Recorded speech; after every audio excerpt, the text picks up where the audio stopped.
things that I do every time I go into a kitchen to make sure that my cabinets come out perfect. This is Renee with Renee's Woodworking and More. If you're new here, please subscribe. So I'm hoping with this video, you're going to be able to use what I do in my day-to-day and apply it to what you're doing at home. This is the kitchen that I am referring to and that I transformed from what you see to what you're going to see. The kitchen originally had no upper cabinets and no lower cabinets on that back wall. And the kitchen sink cabinet was removed at some point, and so this poor customer was living with that mess. So you want to install cabinets. Well, if you have some basics in before you start the whole process, it'll make it a lot easier. And that's what we're going to cover in this video. Well, I can tell you, when I go into a kitchen to install cabinets, I do 3 things every time. And if you do those things, it's going to make your life a lot easier when it comes to installing these cabinets. The first thing I do is I check to see whether or not the walls are level. Next, I try to figure out what type of wall am I dealing with. And finally, I put a reference point on the wall so I know that's where my cabinets are going to start. Let's cover each one individually, and I'm going to show you some videos so you can see what it is that I did in this customer's kitchen. Step number 1, are your walls, floor, and ceiling level? If you don't know this and you try to install your cabinets, you're going to be very unhappy because those cabinets will not be square and you're not going to understand why. So, get yourself a 6-foot level. You're going to need that so that you can see where there are discrepancies in the home. If you put your level on the floor and it's not level from one side to the other, you will need to shim your cabinets. Hopefully, your floor is more level than the floor I was dealing with in this kitchen you're going to see. But if it's not, there is a couple of tricks that I did that you're going to see in the video that will help that. So, make sure your floor is level. Next, check your walls. Are your walls level? If they're not level, you might have to shim your cabinets just a little bit to make sure that they're level. Because what's going to happen is if you have 2 cabinets that are like this and they're not level, the walls are like this, and you try to put your cabinets like that without realizing, then you're going to have a gap between that cabinet and your next cabinet, and you don't want to do that. So make sure that the walls are parallel to each other and perpendicular to the floor. And finally, your ceiling. Your ceiling is not going to be a huge factor in how the cabinets are mounted, but they will affect the appearance of the cabinets if they are all the way up against the ceiling. I've never seen a ceiling that is perfectly flat. There's always little dips and bumps. You can handle that with some crown molding, but I've just never seen it come out perfectly.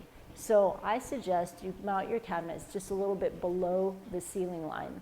And then if you want to add some decorative crown molding, you can. But at the very least, make sure that the top line and the bottom line of your cabinets are level and square. So then it makes the whole rest of the house look like it's that way. The kitchen that you're going to see in this video was actually a plaster wall with sheetrock behind it and then wood studs.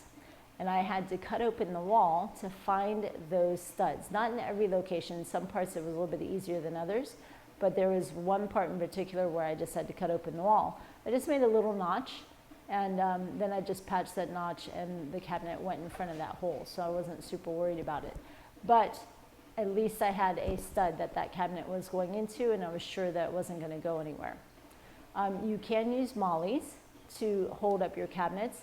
Those aren't my favorite because, especially in sheetrock, that is going to pull out. If you're dealing with concrete or cinder block, you can use Tapcons. You could also use mollies. That's going to be a pretty big hole, but you could do that, and that's going to hold a lot stronger in my opinion.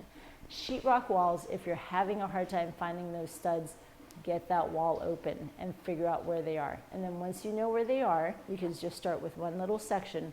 Then ideally your kitchen has been framed 16 inches on center and you just mark lines on the wall of where all your studs are.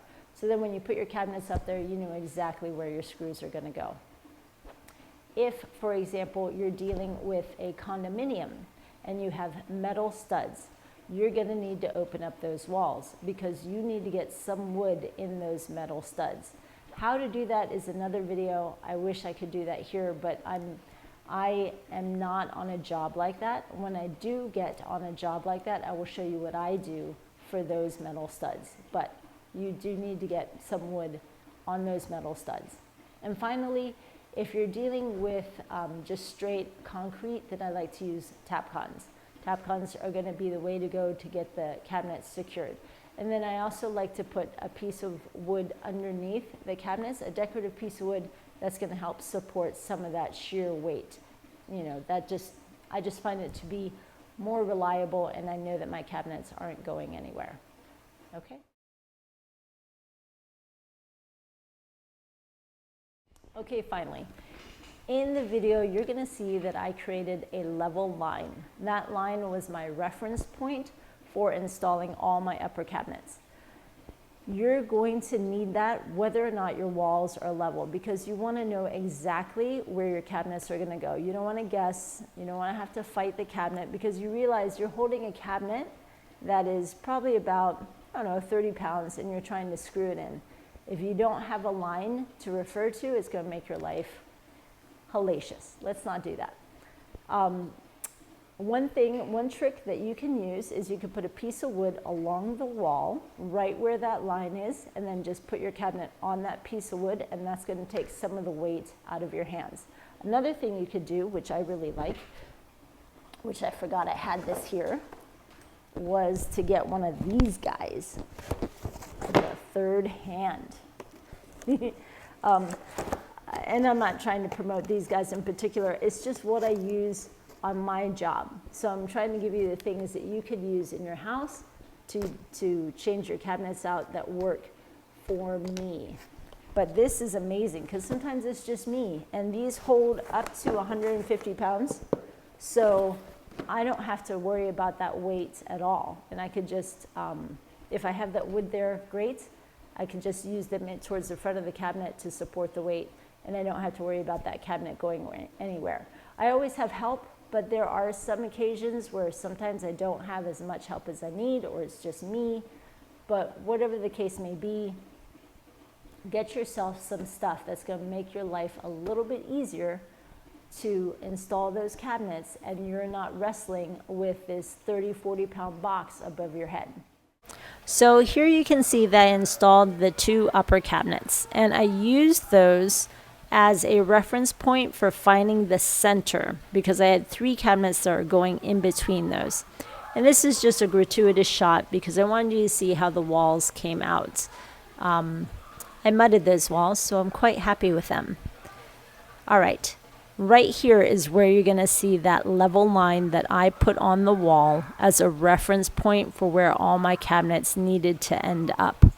I wanted the bottom of my cabinet to go right there so that I knew that my cabinets were going to be at the same height no matter what. And then you're going to see what I did to handle the fact that this floor had a discrepancy of 3/4 of an inch. Right here at the bottom of this cabinet, I installed a piece of 3/4 inch wood. And then on the other side, you're going to see that it transitions from 1/4 inch to 1/2 inch to 3/4 of an inch. Right down there. And it's kind of surprising that it was such a big transition. Right down there is a 1/4 inch piece of wood. Then we go over to a 1/2 inch piece of wood, and finally a 3/4 inch piece of wood. But my cabinets were level. And here you can see the end result of all that hard work. We're not quite done yet. We're very close, and when we are, I'm going to show you what that looks like. All right, so that was the video. Please leave your comments down below if you need some more information, or maybe if I need to give you a little less winded video. I just felt like my videos just didn't include enough information for you to really be able to do what I do on a regular basis in your home. There's still a lot to do when it comes to installing cabinets, but these basics will get you started. All right, make sure you like, subscribe, and hit that notifications button.